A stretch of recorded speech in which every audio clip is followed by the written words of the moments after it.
Hello everyone, most welcome. Hindi साहित्य के अपनी जो 2000 प्रश्नों की सीरीज है उसमें आज अपन छठा अपना पार्ट है और इसमें कुछ महत्वपूर्ण इंपॉर्टेंट प्रश्न जो है वो अपन करेंगे। आज की इस क्लास में 15 प्रश्न रहेंगे और ये जो प्रश्न है ये थोड़े से हटके हैं, अलग टाइप के प्रश्न है, बिल्कुल आपके लिए मोस्ट इंपॉर्टेंट प्रश्न है। तो इसमें जो है वो अपन करेंगे, बड़े प्रश्न भी करेंगे, बड़े तो नहीं मतलब लघुतरात्मक प्रश्न है, और साथ ही साथ जो ऑब्जेक्टिव टाइप के हैं बहुविकल्पात्मक प्रश्न है, दोनों प्रकार के प्रश्न करेंगे। शुरुआत करते हैं एक बहुत ही अच्छे प्रश्न से।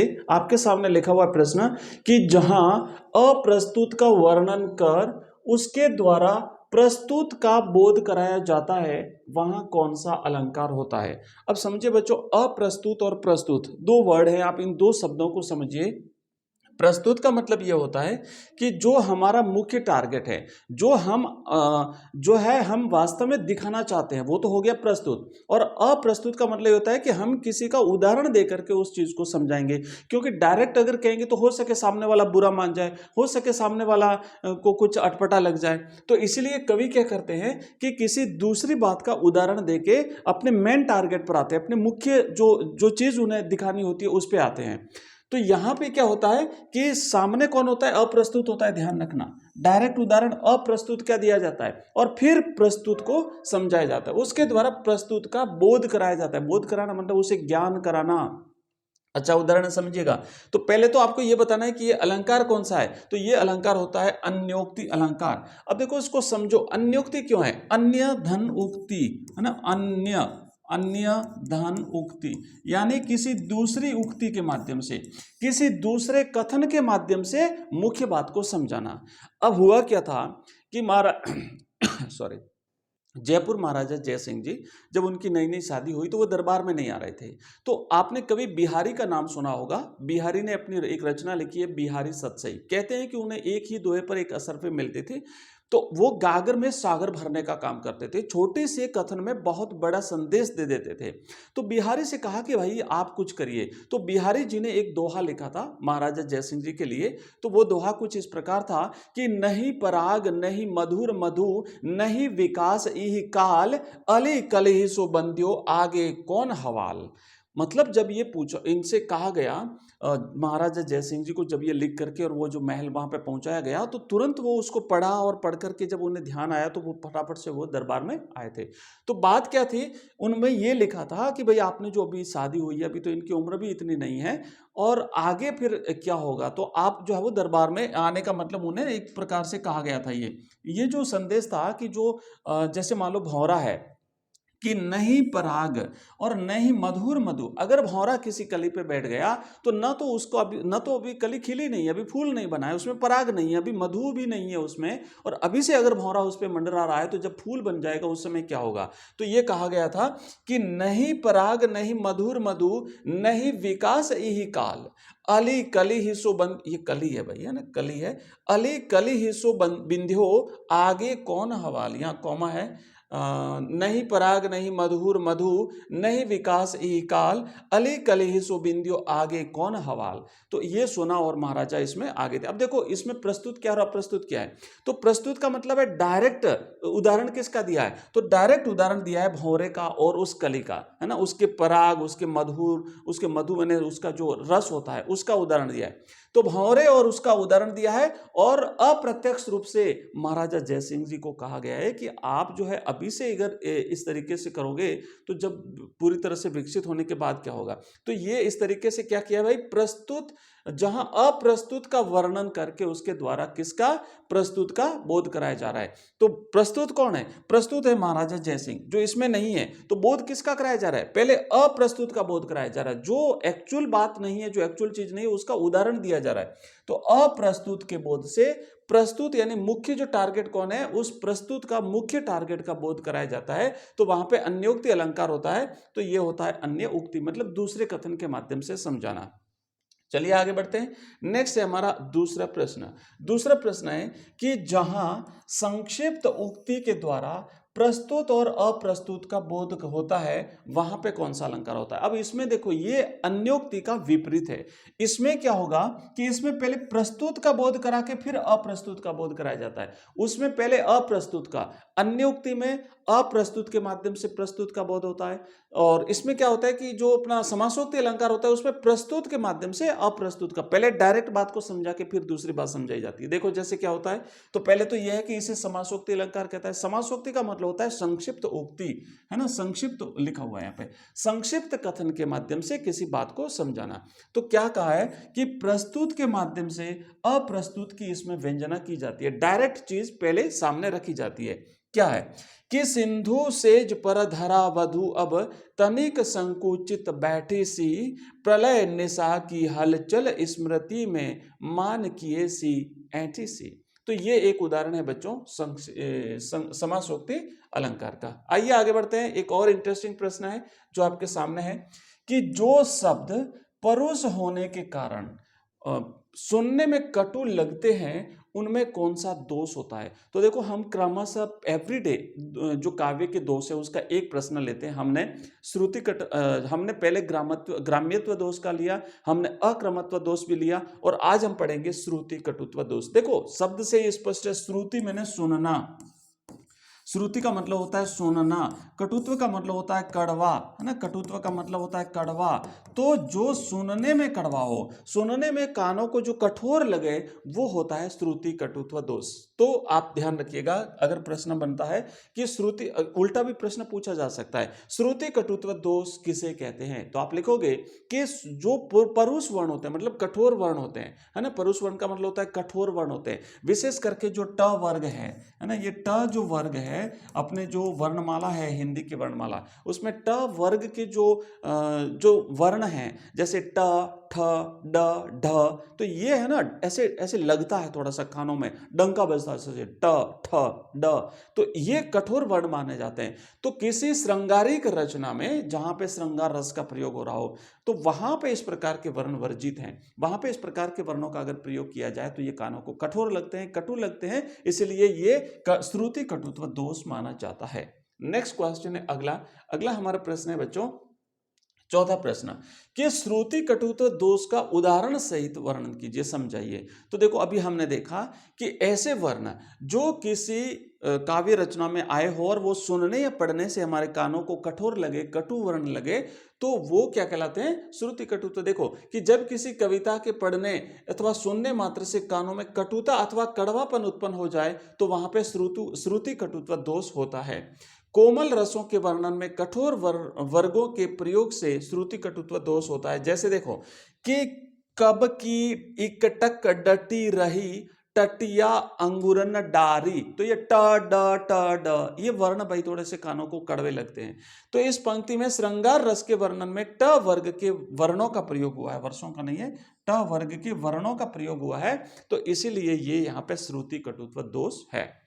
आइए आगे बढ़ते हैं नेक्स्ट क्वेश्चन की तरफ। अगला है हमारा पांचवा प्रश्न। इसमें टोटल हम करेंगे 15 क्वेश्चन है बच्चों, ये 15 प्रश्न है, बहुत ही इंपॉर्टेंट प्रश्न है। और आपको मैं बता दूं कि ये जो कंप्लीट जो प्रश्न उत्तर हम जो कर रहे हैं, ये कंप्लीट प्रश्न उत्तर आप एक साथ अगर सारे 2000 जो क्वेश्चन रहेंगे अपने, तो ये 2000 प्रश्न अगर आप चाहते हैं तो आप अपना जो ऐप है एजुकेशन राइज, लिंक इस वीडियो की डिस्क्रिप्शन में आपको मिलेगा बच्चों, ये ऐप डाउनलोड करिए, यहाँ पर आपको ये कंप्लीटली जो है वो प्रश्न उत्तर मिल जाएंगे। साथ ही साथ इसी ऐप में आपको अपने जितने भी जो मॉडल पेपर्स हैं subject wise, history, political science, geography, Hindi compulsory, English compulsory, सारे मिल जाएंगे। यहीं पर आपको मिलेगा ऑनलाइन टेस्ट देकर के आप अपनी तैयारी जांच सकते हो, आप अपना खुद का टेस्ट देकर के वहां पे आपको पता रहेगा, क्योंकि यहाँ पे जब टेस्ट दोगे तो आपको खुद को ही पता रहता है आपको कितने नंबर आए, आप किस रैंक पर हैं, आपसे आगे कितने बच्चे हैं। आप इसको इंप्रूव करना चाहते हैं तो इस टेस्ट को बार बार देकर के आप आगे भी बढ़ सकते हैं। बड़ा इंटरेस्टिंग रहेगा, आपको आनंद आएगा। तो ये टेस्ट आप यहाँ पे दे सकते हैं। हमारे कोर्सेज अवेलेबल हैं, हमने केवल नोट्स भी अगर आप चाहते हैं तो आपको मिल जाएंगे, सारी चीजें मिल जाएगी, लिंक इस वीडियो के डिस्क्रिप्शन में, या फिर आप हमें इस नंबर पर मैसेज कर देना तो आपको लिंक मिल जाएगा। नंबर है 9079622989, ठीक है। चलिए आगे बढ़ते हैं। और अब देखिए यहां पे क्या है कि माधुर्य गुण की उदाहरण सहित परिभाषा दीजिए। तो माधुर्य गुण क्या होता है कि जब किसी काव्य रचना को सुनते ही हमारा हृदय द्रवित हो जाए, हमें आनंद की अनुभूति होती है, तो वहां पे माधुर्य गुण होता है ना, जिससे चित्त आह्लाद से द्रवित हो जाए, हृदय में एक उल्लास हो जाए, तो उस काव्य गुण को हम माधुर्य गुण कहते हैं। तो उदाहरण देखो क्या लिखा है कि बीती विभावरी जागरी, अंबर पनघट में डूबो रही, तारा घट उषा नागरी। अब समझिए हुआ क्या है कि ये जयशंकर प्रसाद जी की रचना है, और जयशंकर प्रसाद जी जो है भाई, आपने इनकी कामायनी का नाम जरूर सुना होगा, है ना, जिनको जग प्रसिद्ध करने वाली रचना जयशंकर प्रसाद जी की। हालांकि इसमें जागरण का संदेश है, इसमें जागरण का संदेश है, लेकिन यहाँ पे अगर हम डायरेक्ट इसका देखें तो एक सखी दूसरी सखी से बात करते हुए कह रही है, क्या कह रही है कि बीती विभावरी, बीती का मतलब होता है बीतना, बीतना, और विभावरी का मतलब होता है रात्रि। तो वही एक सखी दूसरी सखी से कहती है, अरे रात बीत चुकी है ना, रात्रि जा चुकी है, सूर्योदय हो चुका है। और क्या कहते हैं, अंबर पनघट में डूबो रही, अंबर मैंने आकाश, आकाश रूपी पनघट में ये तारे भी धीरे धीरे डूब रहे हैं। जैसे जो पनघट होता है जहां पे डूबता है पानी में कुछ भी चीजें, तो वैसे कि इस आकाश रूपी पनघट में अब तो तारे भी डूब रहे हैं। तारा घट उषा नागरी, तो ये सारी चीजें, अब तो तुम भी जागो, अब तो सूर्योदय हो गया है। और जो सुबह उठता है, जो जल्दी उठता है बच्चों, वो कितना जो है वो सुनहरा मौसम होता है, कितने खुश मौसम, और चारों तरफ की जो हरियाली प्राकृतिक सौंदर्य है उसका जो है वो आनंद लिया जाता है। तो आप लोग भी सुबह जल्दी उठिएगा, क्योंकि अब परीक्षा बहुत ही नजदीक है, ज्यादा समय नहीं बचा है। जरूर जो है वो आपको आगे बढ़ना है, मेहनत करनी है। तो ये था एक उदाहरण, और इसी माधुर्य गुण का आप उदाहरण देखो बच्चों, दो दो उदाहरण तो हर गुण के, दोष के आप याद रखिएगा, ना। जैसे अपने काव्य गुण है तो 3 काव्य गुण होते हैं, काव्य ओज गुण होता है, माधुर्य गुण होता है, प्रसाद गुण होता है। तो हमने देखो अगर बात करें ना माधुर्य गुण, तो माधुर्य गुण का एक उदाहरण मैंने पहले भी आपको समझाया था, एक दिन अच्छा सा उदाहरण बताया था, और एक उदाहरण ये है, तो दोनों याद कर लीजिए। दूसरा उदाहरण अगर आपको याद नहीं तो मैं याद दिला देता हूं। उदाहरण कुछ इस प्रकार था माधुर्य गुण का कि बतरस लालच लाल की मुरली धरी लुकाए, बतरस लालच लाल की मुरली धरी लुकाए, सो करे भौनी हंसे दैन कहे नटी जाए। मैंने समझाया था आपको अच्छी तरह से, आपको याद होगा। और दूसरा उदाहरण है कि बीती विभावरी जागरी, बीती विभावरी जागरी, अंबर पनघट में डूबो रही उषा घट तारा नागरी। आइए आगे बढ़ते हैं, नेक्स्ट क्वेश्चन की तरफ बढ़ते हैं। और अगला हमारा प्रश्न है बच्चों, छठा प्रश्न है, सोने के कारोबार और पर्यावरण एवं मौसम से जुड़े विषय के लिए किस तरह की तकनीकी शब्दावली का प्रयोग किया जाता है। बच्चों हमने कल एक प्रश्न किया था विशेष लेखन, विशेष लेखन में क्या होता है, या फिर हमने एक डेस्क की मीडिया की भाषा में डेस्क क्या होता है। तो इसमें एक्चुअली होता क्या है कि जो विशेष लेखन होते हैं, या फिर जो डेस्क होते हैं ना, वो एक एक विशेष लेखन से रिलेटेड एक डेस्क होता है, जहां पे उसी चीज से रिलेटेड पत्रकारिता की जाती है। तो विशेष लेखन में उनकी एक तकनीकी शब्दावली होती है। जैसे मान लीजिए खेल जगत है, जैसे अपराध जगत है, जैसे यहाँ पे दिया हुआ है कारोबार जगत है, सोने का कारोबार है, जैसे पर्यावरण है। तो इन क्षेत्रों से रिलेटेड जो शब्दावली होती है, तकनीकी शब्दावली होती है, उसी का प्रयोग उसमें किया जाता है। अगर खेल की बात हो रही तो खेल का प्रयोग होगा, अगर राजनीति की बात हो रही तो राजनीति के शब्दों का प्रयोग होगा। तो ये तकनीकी शब्दावली कहलाती है। तो ये जो शब्दावली होती है, इसका प्रयोग कैसे किया जाता है, तो देखो कुछ उदाहरण। जैसे इसके लिए अगर सोने, अब जैसे बात करनी है सोने के कारोबार की, अगर इससे रिलेटेड हमें वाणिज्य और व्यापार में अगर सोने से रिलेटेड आपको एक विशेष लेखन करना है, तो उसमें क्या करेंगे, सोने में भारी उछाल। फिर आगे लिखेंगे चांदी लुढ़की। अब ये लुढ़की शब्द आप ये टेक्निकल वर्ड है ना। पीली धातु की चमक बढ़ी, पीली धातु क्या, सोना, तो पीली धातु की चमक बढ़ी, आदि तकनीकी शब्दावली का प्रयोग होता है। इसी तरीके से अगर बात करें मौसम, पर्यावरण और मौसम से जुड़ी, तो इसमें क्या होता है, जैसे पश्चिमी हवाएं, है ना, ठंडी हवाएं। आगे देखो आर्द्रता, टॉक्सिक कचरा, ग्लोबल वार्मिंग, तूफान का केंद्र, रुख आदि, ये जो है वो तकनीकी शब्दावली हैं। तो ये विशेष जो लेखन होता है उससे रिलेटेड तकनीकी शब्दावलियों का प्रयोग उस रिलेटेड टॉपिक में किया जाता है।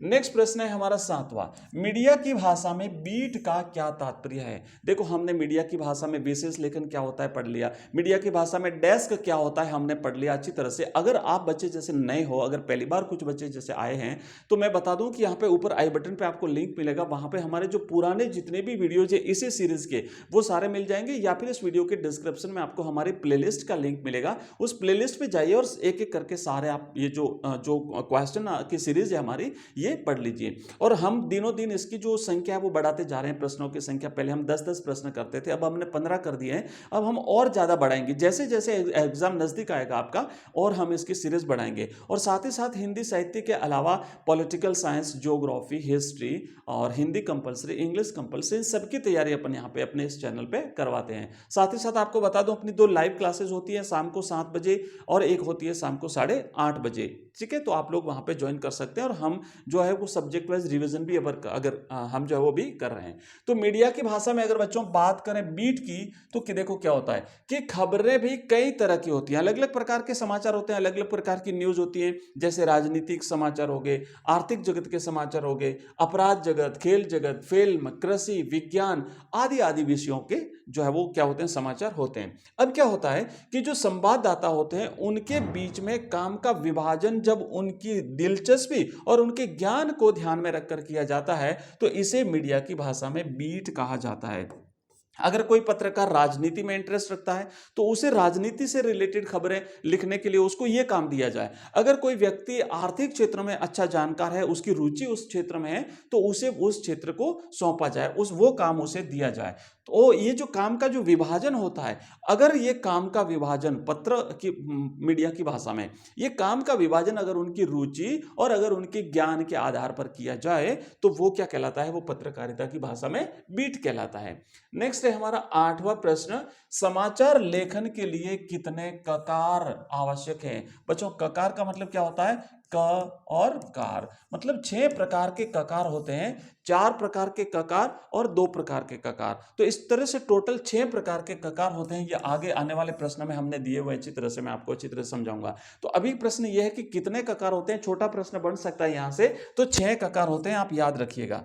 ठीक है, आगे बढ़ते हैं। नेक्स्ट क्वेश्चन है हमारा अगला 9वां प्रश्न है। 9वां प्रश्न है कि विशेष रिपोर्ट को किस शैली में लिखा जाता है बताइए। वैसे समाचार लेखन की शैली होती है उल्टा पिरामिड शैली। तो यहां पर जो विशेष रिपोर्ट जो होती है बच्चों, आमतौर पर इस विशेष रिपोर्ट को भी उल्टा पिरामिड शैली में लिखा जाता है। उल्टा, है ना। उल्टा पिरामिड शैली क्या होती है, मैंने कल भी आपको समझाया था, ये पिरामिड को ऐसे उलट दिया जाता है, तो उल्टा पिरामिड शैली होती है। उसमें सबसे महत्वपूर्ण चीज होती है वो पहले लिखी जाती है, इसलिए ऊपर बड़ा है और नीचे छोटा है, मतलब घटते क्रम में आती चीजों को। महत्वपूर्ण चीजें पहले, फिर धीरे कम महत्वपूर्ण, फिर कम महत्वपूर्ण, फिर सबसे लास्ट में सबसे कम महत्वपूर्ण। तो इसलिए ये उल्टा पिरामिड हो गया, इस शैली में लिखा जाता है। लेकिन कई बार इन रिपोर्ट को फीचर शैली में भी लिखा जाता है। फीचर जो होता है ना, फीचर का मुख्य उद्देश्य होता है मनोरंजन करना, ज्ञान के साथ साथ लोगों का मनोरंजन करना। फीचर एक सृजनात्मक, एक आत्मनिष्ठ और एक सुव्यवस्थित लेखन होता है। तो फीचर क्या होता है कि इसमें चूंकि ऐसे रिपोर्ट सामान्य समाचारों की तुलना में बड़ी और विस्तृत होती हैं, अतः रुचिकर बनाए रखने हेतु रिपोर्ट उल्टा पिरामिड शैली और फीचर शैली दोनों को मिला करके लिखी जाती है।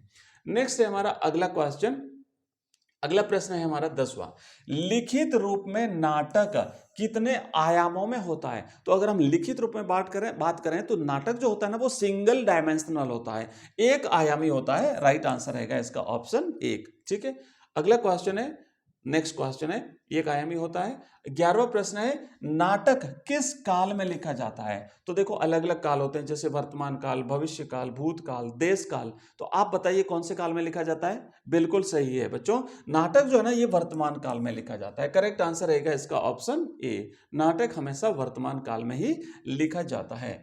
अगला क्वेश्चन है कि नाटककार को लिखते समय सबसे पहले किसका चुनाव करना पड़ता है। नाटककार को नाटक लिखते समय नाटककार जब नाटक लिखता है, क्योंकि नाटक के 3 तत्व होते हैं, 3 इसके अंग होते हैं नाटक के, तो सबसे पहले किसको चुनेगा? तो सबसे पहले उसके सामने कथानक तो होना चाहिए ना। तो नाटककार क्या करेगा बच्चों कि नाटक लिखते समय सबसे पहले कथानक का चुनाव करना पड़ता है, बाकी चीजें बाद में, पहले कथानक मुख्य जो है ना चीज जो होती है इस नाटक की, वो उसके सामने होनी चाहिए। आगे बढ़ते हैं, नेक्स्ट 13वां प्रश्न कि प्रभास जोशी ने आम जनता को किससे जोड़ दिया है? तो बच्चों रोजगार से जोड़ दिया है, देश प्रेम से जोड़ दिया है, पर्यावरण सरोकार से, या अपने कार्यों से? तो प्रभास जोशी जी ने आम जनता को बच्चों पर्यावरणीय सरोकारों से जोड़ दिया है। राइट आंसर रहेगा इसका ऑप्शन स। आपको इनका लेसन जो है वो अच्छी तरह से याद होगा बच्चों, इनका पार्ट। अगला क्वेश्चन है, मैं बात कर रहा हूं मालवा खाऊ जाड़ू सभ्यता, अगर आपको याद है तो। नेक्स्ट क्वेश्चन है 14वां, बिस्को हर की माटी विश्वनाथ है ना, विश्वनाथ पाठ में किस गांव का वर्णन चित्रित किया गया है? तो विश्वनाथ जो है इन्होंने बिस्कोहर की माटी गांव में बच्चों, लमई गांव है, नंगा तलाई है, बांगर कला है, या उपयुक्त में से कोई नहीं, ऑब्जेक्टिव टाइप के आप दीजिए आंसर।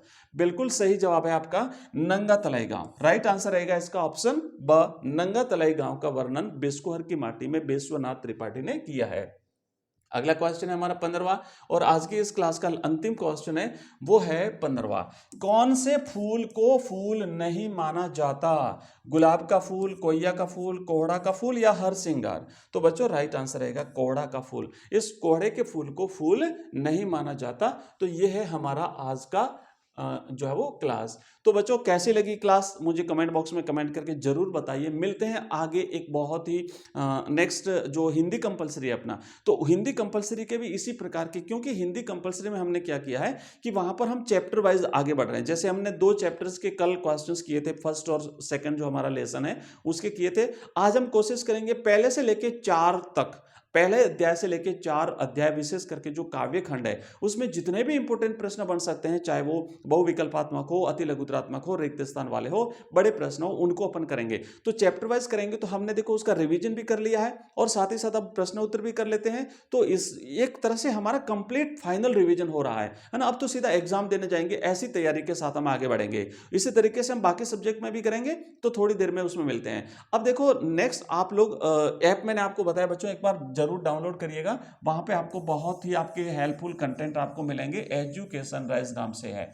और यहां पर है ना बच्चों, हम आपको बिल्कुल मिनिमम चार्ज पर कंप्लीट कोर्स भी दे रहे हैं। अब एग्जाम नजदीक है तो हमने बहुत ही ज्यादा डिस्काउंट के साथ आपको कोर्स दे रहे हैं। ओनली 99 रुपए में हम आपको पूरा कोर्स दे रहे हैं किसी भी सब्जेक्ट का। और भी ज्यादा अगर आपको डिस्काउंट चाहिए तो मिल जाएगा। आप मुझे कॉल कर सकते हैं, नंबर है मेरा 9079622989, या फिर आप मुझे इस ऐप में जाओगे ना, तो वहां पे इस ऐप में नीचे यहाँ पे 4 ऑप्शन मिलेंगे आपको। यहाँ पे होम है, यहाँ पे स्टोर है, और यहाँ पे आपकी प्रोफाइल है, और एक चैट का ऑप्शन मिलेगा आपको, है ना, नीचे CHAT चैट। तो यहाँ से आप मुझे मैसेज कर सकते हो। तो आपको डिस्काउंट वगैरह अगर चाहिए तो हम आपको और भी दे देंगे इससे एक्स्ट्रा।